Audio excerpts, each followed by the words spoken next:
que je suis heureuse. Que je suis heureuse. Et il faut que tu le sois aussi. Pourquoi m'aime-t-il tant? Je sais pourquoi je l'aime. Je l'aime parce qu'il est exactement ce que l'amour lui-même devrait être. Mais que voit-il en moi? Je ne suis pas digne de lui. Et pourtant, je ne saurais dire pourquoi. Bien que je me sente si inférieure à lui, je n'éprouve aucune humilité. Je me sens fière, terriblement fière. Et ce soir, il sera au théâtre. Et moi, je dois jouer Juliette. Tu te rends compte? Être amoureuse et jouer Juliette? Savoir qu'il est assis là? Jouer pour son plaisir? Ah, j'ai peur d'effrayer la troupe, de l'effrayer ou de l'ensorceler. Et tout cela, c'est à lui que je le dois. À lui seul. Mon prince charmant. Mon superbe amoureux. Mon seigneur de toutes les grâces.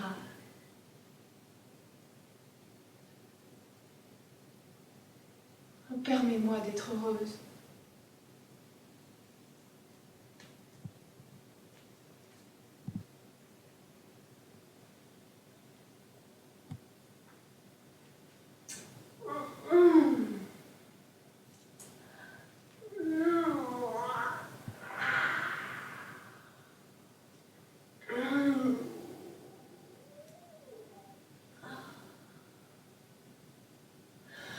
Ne vous mariez jamais, Dorian.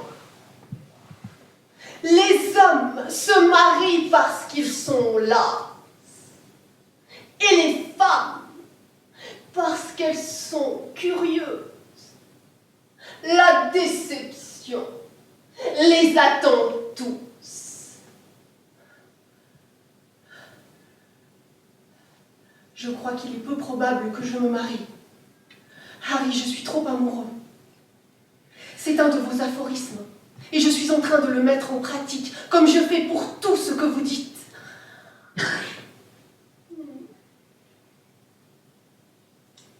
Et de qui êtes-vous amoureux? Demanda Lord Henry, après un silence.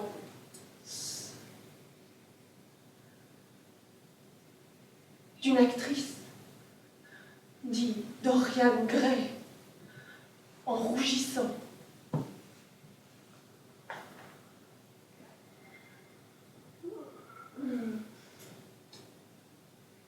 Lord Henry haussa les épaules. Voilà un début fort banal. Vous ne diriez pas cela si vous la connaissiez, Harry. Et qui est-ce? Elle s'appelle Sibyl Vane. Totalement inconnue de moi. De tout le monde. Un jour viendra pourtant où elle sera connue. Elle est géniale.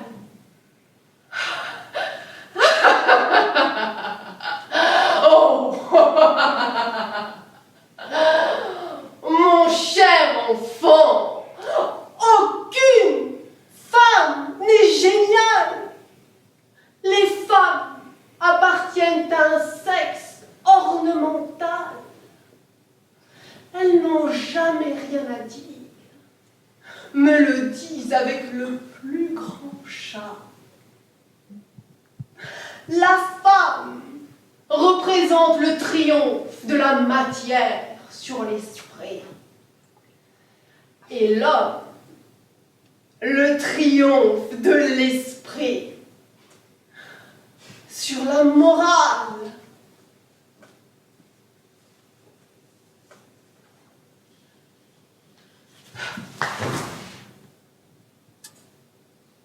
Harry, comment osez-vous?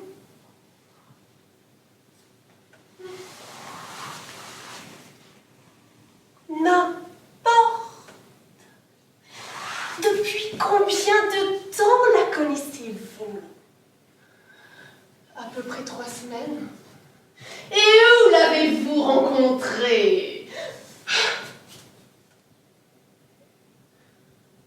Je vais vous le dire, Harry. Mais il ne faut pas vous moquer.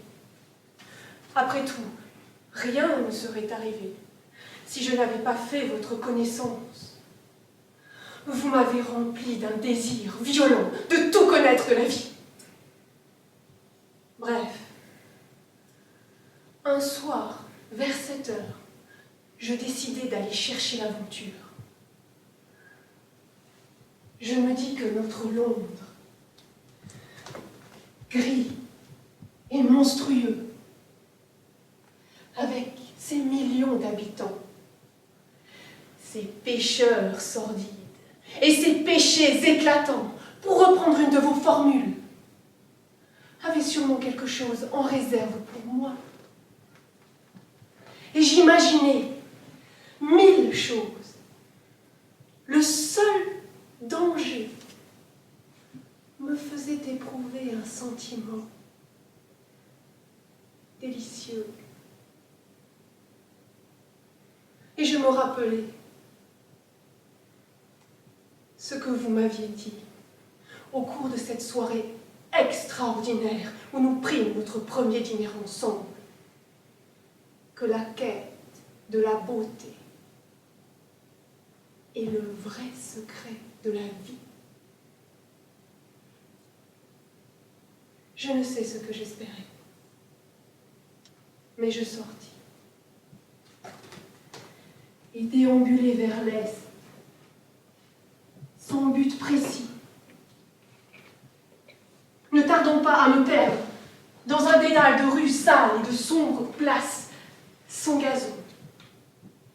Mais vers 8h30, je passais devant un petit théâtre ridicule, avec de gros jets de gaz vacillants et des affiches rutilantes. Un affreux juif, arborant le gilet le plus extraordinaire que j'ai jamais vu, se tenait à l'entrée, fumant un cigare exécrable. « Vous voulez une loge, milord ?» fit-il en m'apercevant. Et il se découvrit en affectant la plus somptueuse servilité. Il y avait en lui quelque chose, Harry, qui m'amusa. Il était tellement monstrueux.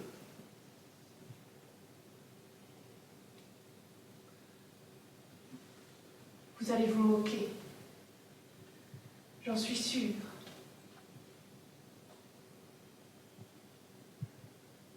Mais je suis bel et bien entrée.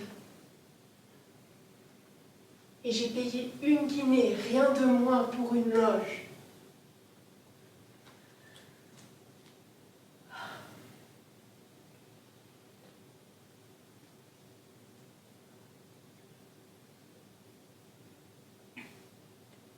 Aujourd'hui encore, je ne saurais dire pourquoi j'ai agi ainsi.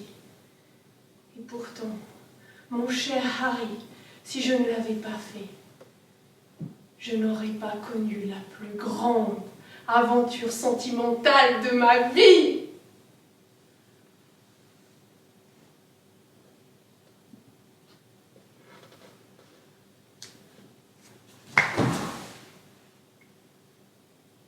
Mais je vois que vous riez.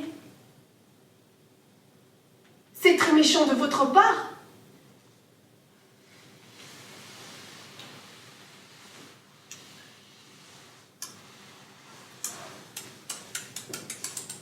Je ne ris pas. Dorian, je ne ris pas.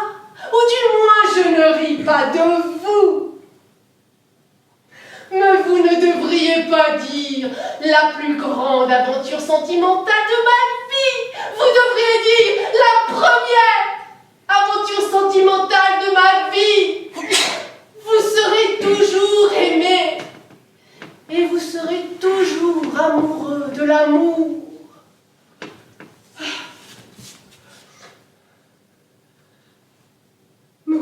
donc si superficielle? S'écria Dorian Gray avec colère.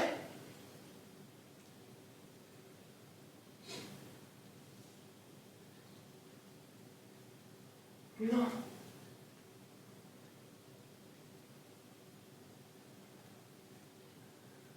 Non. Je vous crois très profond. Que voulez-vous dire?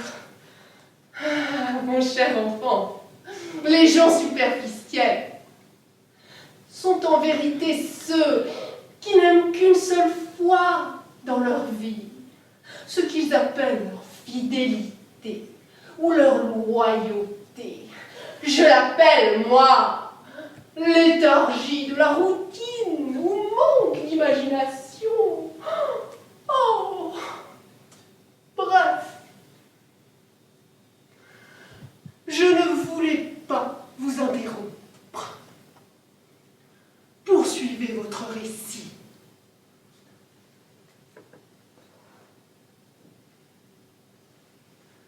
C'était Roméo et Juliette. Oh, je dois reconnaître que j'étais fort irritée à l'idée de voir Shakespeare présenté dans un trou pareil. Oh, cela dit, d'une certaine façon, je me sentais intéressée. Je décidai de rester en tout cas pour le premier acte. Il y avait un orchestre lamentable, dirigé par un jeune Israélite, assis à un piano désaccordé, et qui faillit me faire fuir. Mais, finalement, le rideau de scène se leva, et la pièce commença.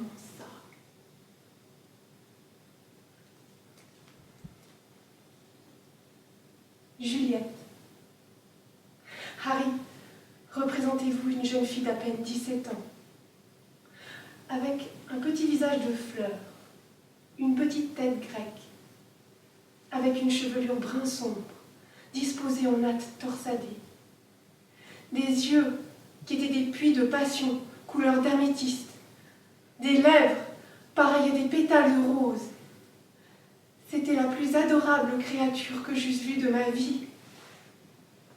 Et sa voix, jamais je n'avais entendu une voix pareille.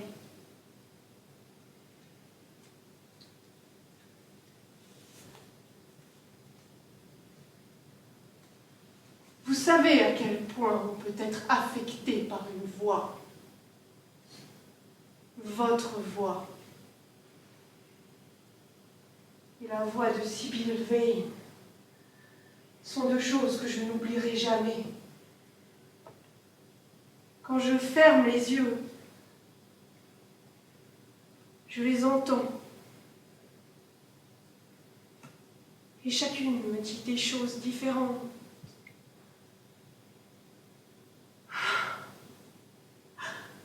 Je ne sais laquelle suivre.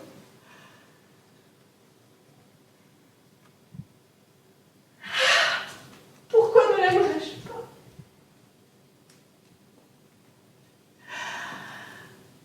Harry!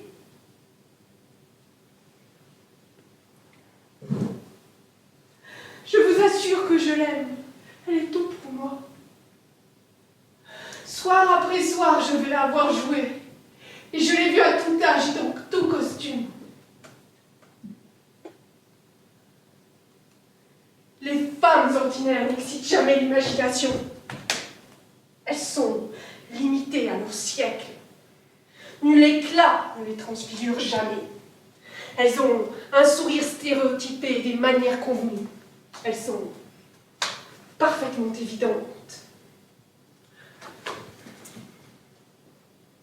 Mais une actrice.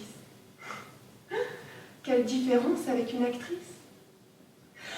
Harry, pourquoi ne m'avoir jamais dit que les seules créatures dignes d'être aimées sont les actrices? Oh, oh. Eh bien, parce que j'en ai trop aimé moi-même, Dorian.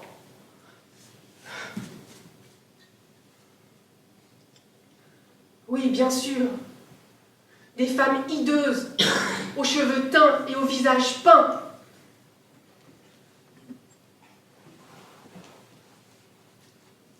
Ne dites pas de mal des cheveux teints et des visages peints. Ils ont parfois un charme extraordinaire. Mais dites-moi à présent, quand votre premier entretien avec Sibylle Vane eut-il lieu?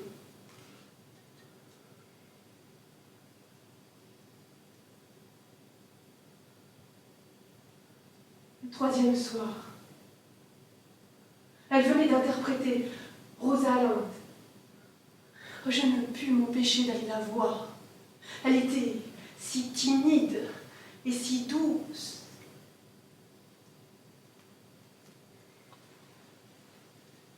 Elle a quelque chose d'un enfant.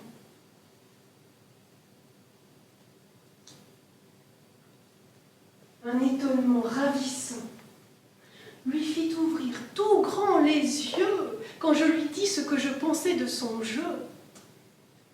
Et elle semblait tout à fait inconsciente de son pouvoir. Le vieux juif restait planté devant la porte de ce foyer poussiéreux, faisant de longs discours à notre propos, tandis que nous étions là, debout, à nous regarder comme des enfants sans bouger.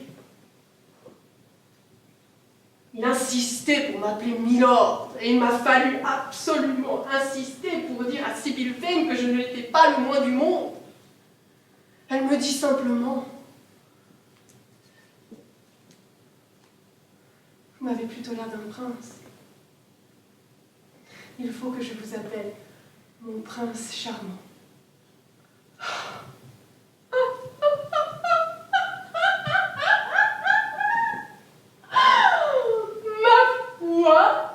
Miss Sibylle sait fort bien faire les compliments.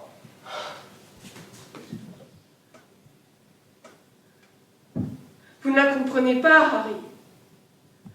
Je n'étais pour elle qu'un personnage de théâtre. Elle ne connaît rien à la vie. Depuis le sommet de sa petite tête jusqu'à l'extrémité de ses petits pieds, elle est absolument et totalement divine. Chaque soir que Dieu fait, je vais la voir jouer. Et chaque soir, elle est plus admirable.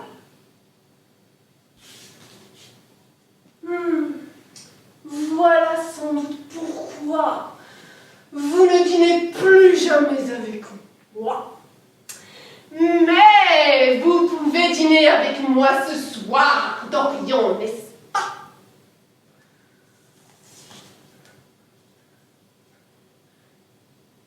Je secoue la tête. Ce soir, elle est Imogène. Et demain soir, elle sera Juliette.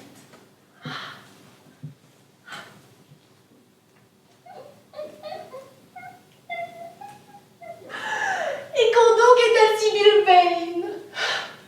Jamais. Je vous félicite. Vous êtes vraiment odieux. Elle est à elle seule toutes les grandes héroïnes du monde. Elle est plus qu'un individu. Vous riez, mais je vous assure qu'elle a du génie. Je l'aime. Et il faut absolument que j'obtienne qu'elle m'aime. Harry, vous qui connaissez tous les secrets du monde, dites-moi par quel enchantement je puis faire que Sibylle Vane m'aime. Je veux rendre Roméo jaloux. Je veux que les amants défunts de l'univers entier entendent nos rires et en soient attristés. Je veux que le souffle de notre passion remue leur poussière et leur rende conscience. Que leurs cendres s'éveillent et souffrent. Il arpentait la pièce tout en parlant, et d'intenses taches rouges brûlantes enflammaient ses joues. Il était follement excité.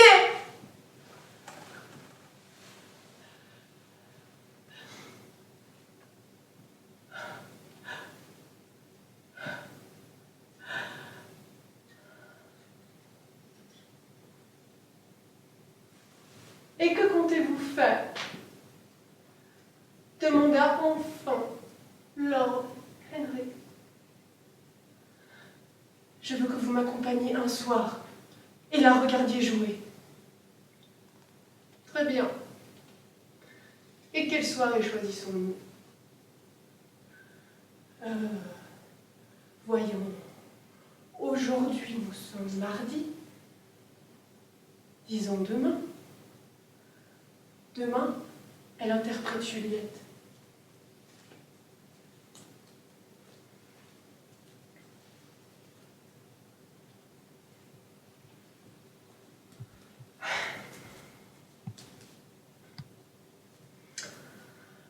Bon pèlerin, vous faites injustice à votre main car elle a montré dévotion courtoise. Les saintes ont des mains qui touchent les pèlerins, paume sur paume. C'est le pieux baiser des pèlerins. Dorian Gray, l'observant, pâlissait. Il était déconcerté, inquiet. Lord Henry n'osait lui dire quoi que ce fût. Il la trouvait parfaitement incompétente. Il était affreusement déçu. Il savait cependant que la véritable pierre de touche pour toute Juliette est la scène du balcon, au deuxième acte. Si elle ratait la scène, elle n'était bonne à rien.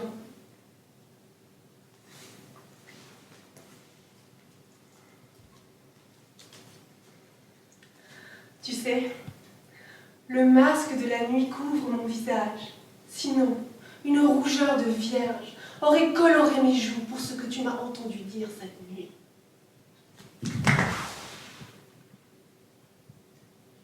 Lord Henry quitta son fauteuil et mit son manteau.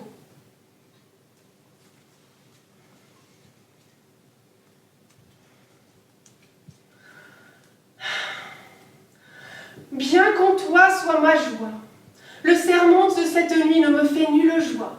Il est bien trop prompt, trop irréfléchi, trop soudain, trop pareil à l'éclair qui cesse d'être avant qu'on ait pu dire « il éclaire ».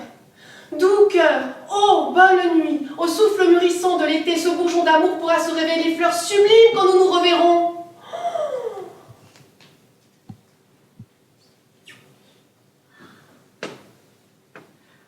Elle est très belle, Dorian. Mais elle ne sait pas jouer. Oh,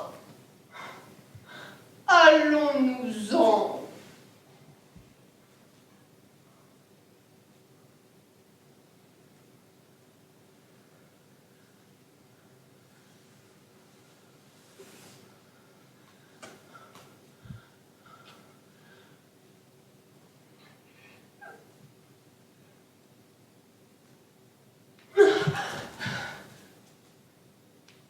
Je veux voir la pièce jusqu'au bout.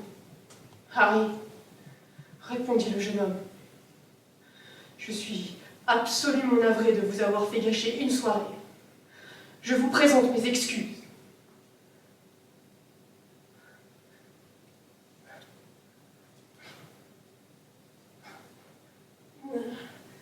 Mon cher Dorian,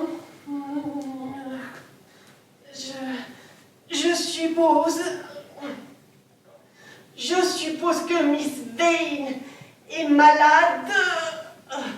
Nous reviendrons un autre soir. Si seulement c'était vrai. Mais elle me paraît simplement froide et insensible. Elle est complètement changée. Hier soir, c'était une grande artiste. Ce soir, c'est simplement une actrice banale, médiocre.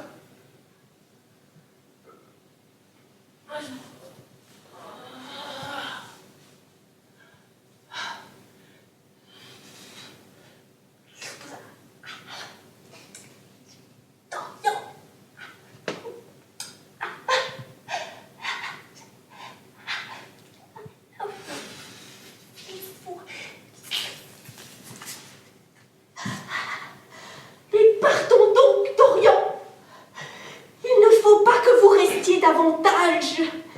Il n'est pas bon pour le moral de regarder jouer de mauvais acteurs. Oh.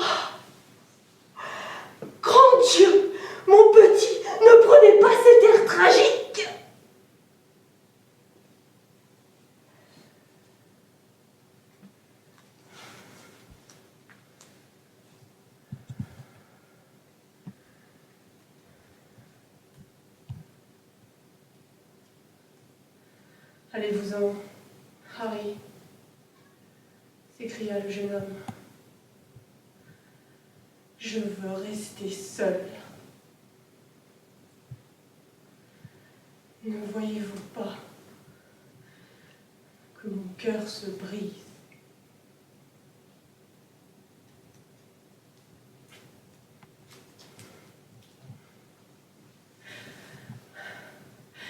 Que j'ai mal joué ce soir, Dorian. Que j'ai mal joué.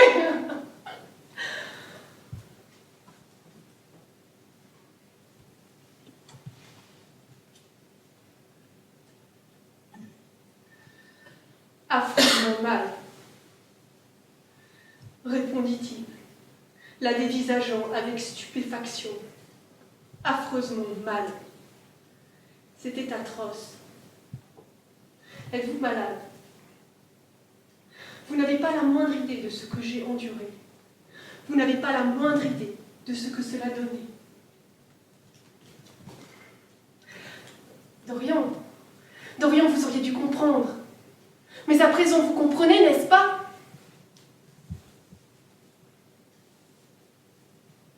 Comprendre quoi? Demanda-t-il avec colère. Pourquoi j'ai été si mauvaise? Pourquoi je serai toujours mauvaise? Pourquoi je ne jouerai plus jamais bien?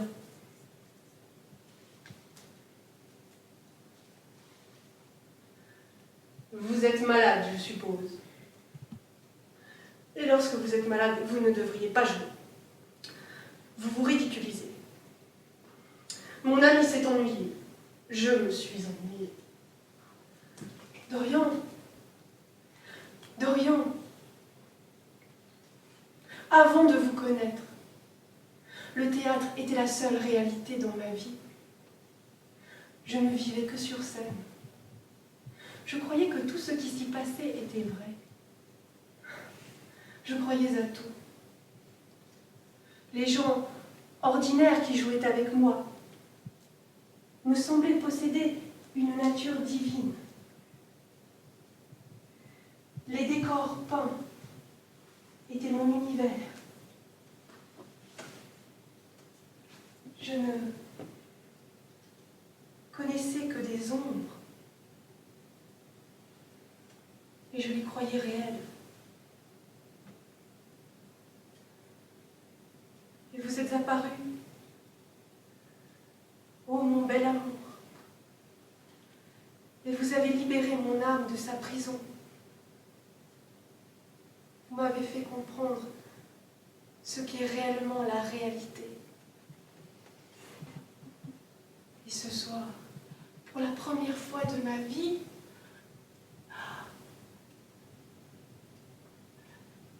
je me suis rendu compte de l'imposture, de la stupidité, du néant de ce spectacle creux dans lequel je jouais constamment. Ce soir,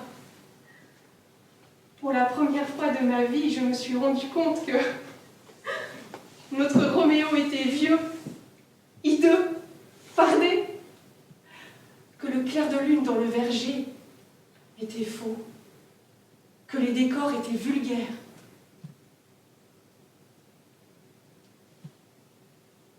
Que les paroles que je devais prononcer étaient irréelles, n'étaient pas mes propres paroles, n'étaient pas celles que j'avais envie de dire. C'est que vous m'aviez apporté quelque chose de plus élevé, quelque chose dont l'art n'est que le reflet. Vous m'avez fait comprendre ce qu'est véritablement l'amour.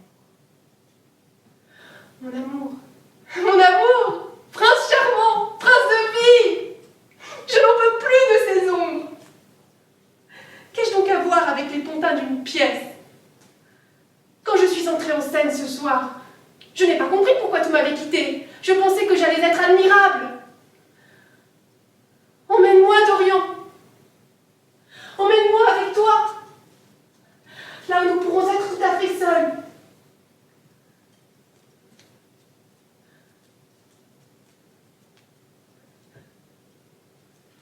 Je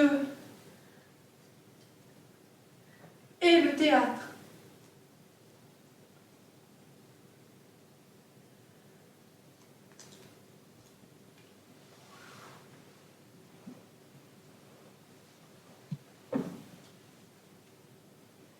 Il s'affaissa sur le sofa et détourna son visage.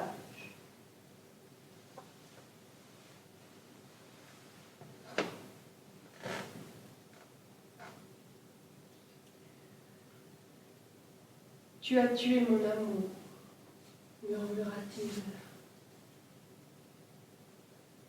Puis il se leva d'un bond et se dirigea vers la porte.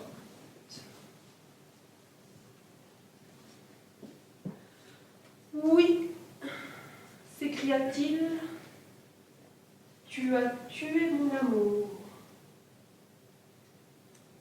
Autrefois, tu excitais mon imagination. À présent, tu n'excites même plus ma curiosité. Tu ne produis plus le moindre effet. Je t'aimais parce que tu étais merveilleuse, parce que tu avais du génie et de l'intelligence, parce que tu réalisais les rêves de grands poètes et donnais forme et substance aux ombres de l'art. Tout cela, tu l'as rejeté. Tu es superficielle et sotte. Quel fou j'étais d'éprouver de l'amour pour toi. Quel imbécile.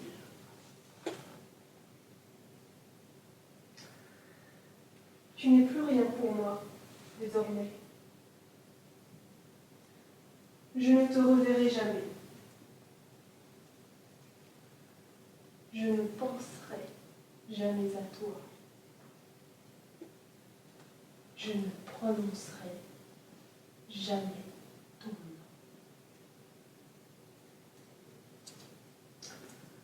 Tu ne peux savoir ce que tu as représenté pour moi. Rien que d'y penser m'est intolérable. Tu as tué toute la poésie de ma vie.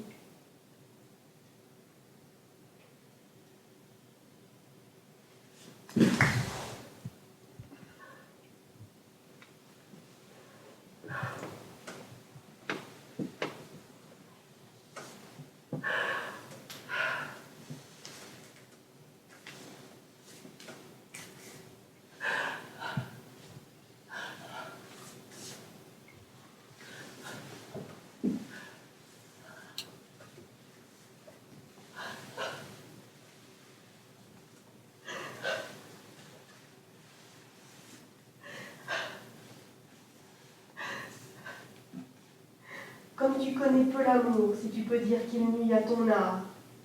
Sans ton art, tu n'es rien.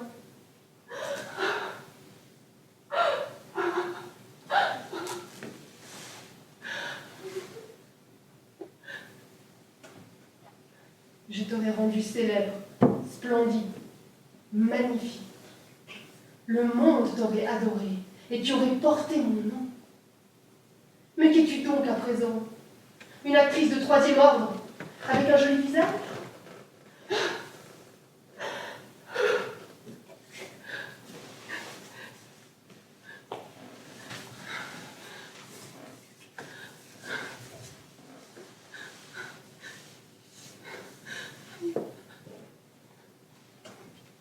Tu n'es pas sérieux, Dorian? Tu joues la comédie?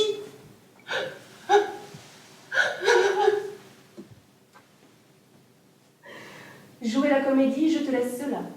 Tu la joues si bien.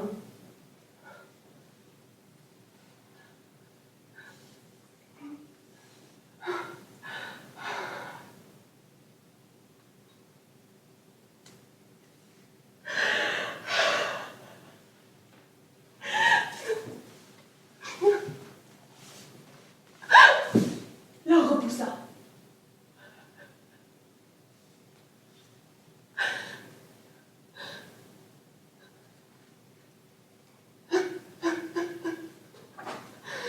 Ne me touche pas.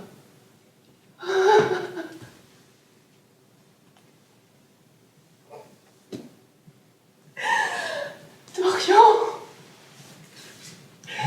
Dorian!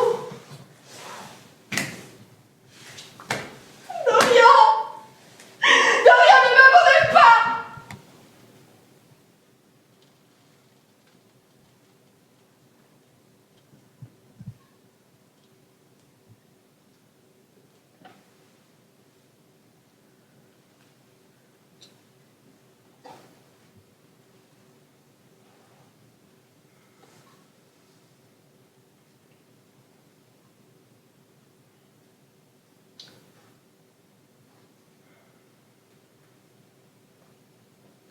Un accès de sanglots désespérés l'empêcha de poursuivre. Elle était recroquevillée sur le sol, comme une pauvre chose brisée. Et Dorian Gray, de ses yeux si beaux la toisaient, et de ses lèvres ciselées, faisait une moue de dédain consolé. Il y a toujours quelque chose de ridicule dans les émotions des gens que l'on a cessé d'aimer. Et il trouvait Sibyl Vane ridicule et mélodramatique. Ses larmes et sanglots l'agaçaient. Je pars, dit-il de sa voix claire et posée. Je ne veux pas être cruel, mais je ne vous reverrai plus. Vous m'avez déçu. Il tourna les talons et quitta la pièce. Quelques instants plus tard, il était sorti du théâtre.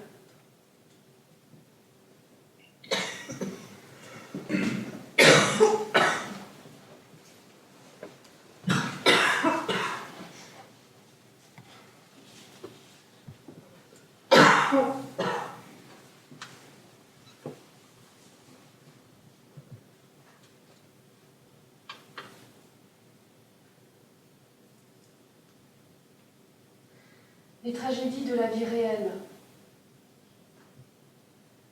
présentent fréquemment, quand elles surviennent, un aspect si peu artistique qu'elles nous choquent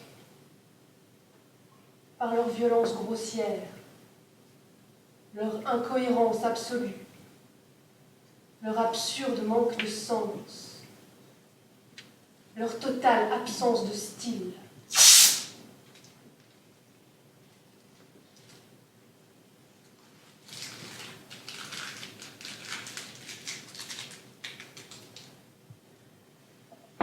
Elle nous affecte exactement comme nous affecte la vulgarité. Et elle ne nous laisse qu'une impression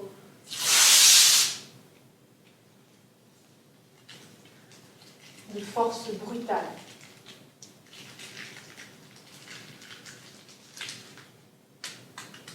Et c'est contre cela que nous nous révoltons.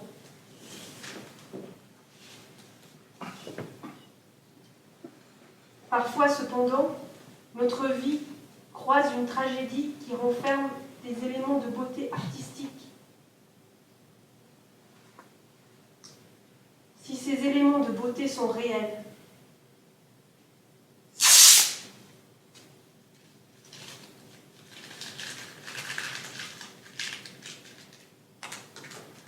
alors l'ensemble fait tout simplement appel à notre sens du théâtre. Et nous découvrons que dans cette pièce, nous ne sommes plus acteurs.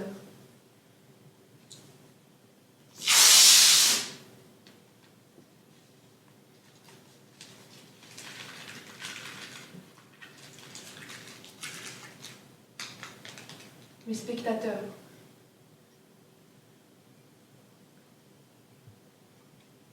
Portez, si vous le souhaitez, le deuil d'Ophélie. Couvrez-vous la tête de cendre parce que Cordelia a été étranglée. lancer des imprécations contre le ciel parce que la fille de Brabantio est morte. Mais ne gaspillez pas vos larmes pour Sibylle Vane. Elle était moins réelle que toutes celles-là ne le sont.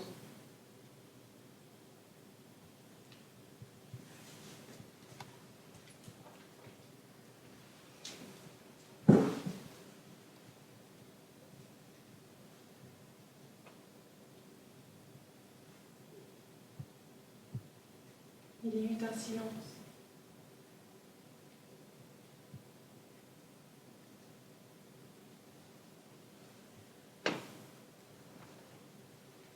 La pièce s'assombrissait avec le soir.